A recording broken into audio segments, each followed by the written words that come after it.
So for some general context setting, like, the Digital Services Act is certainly the buzzword when it comes to platform accountability over the last year and a half to two, within Europe, but also in many other parts of the world, because it seems to contain many of the things that researchers, academicians, civil society, and even governments have really been asking for quite some time. Accountability when it comes to content moderation decisions, including explainability and the prospects of appeal, data sharing and researcher access, so that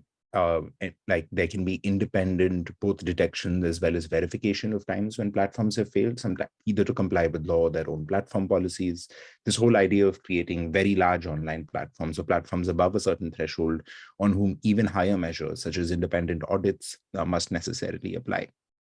And we definitely are seeing from our work that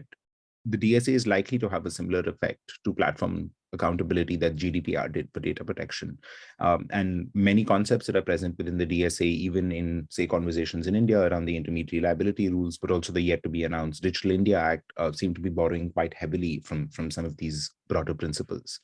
And that's certainly one model which governments are pursuing, right? Which is a process and procedure oriented model where in order to hold platforms more accountable, there are interventions that states design that allow them to both ask or force platforms to answer difficult questions that currently they had no legal mandate to necessarily force them to answer, or to ensure that independent researchers and the community that exists around these platforms can do some of that sort of policing of the actions of these platforms themselves and unlocking access to the information and insights they need in order to be able to do so effectively.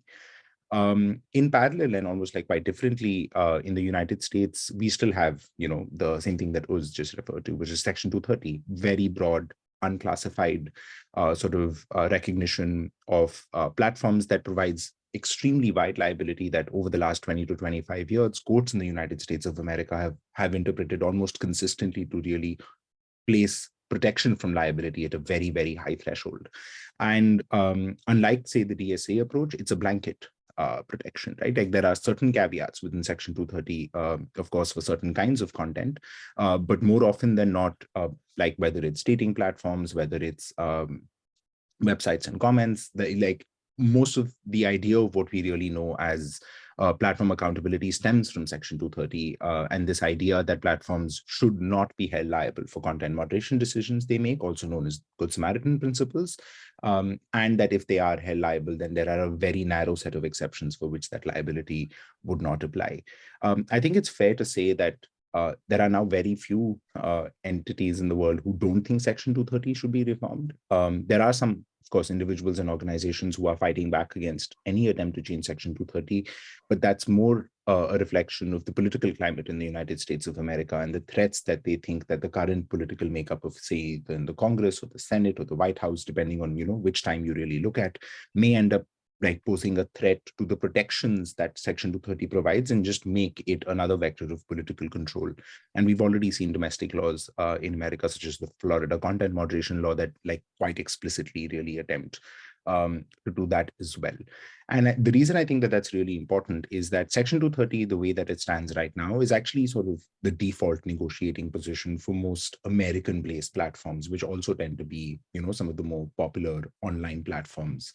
as well.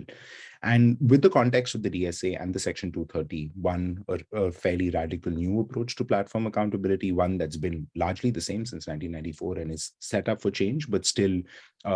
much of our understanding of what intermediary liability is, how platforms can comply to it, stems from there, despite some very key changes happening, say, just like in the e-commerce directive a couple of years later after Section 230 that, brought in the idea of classification of intermediaries.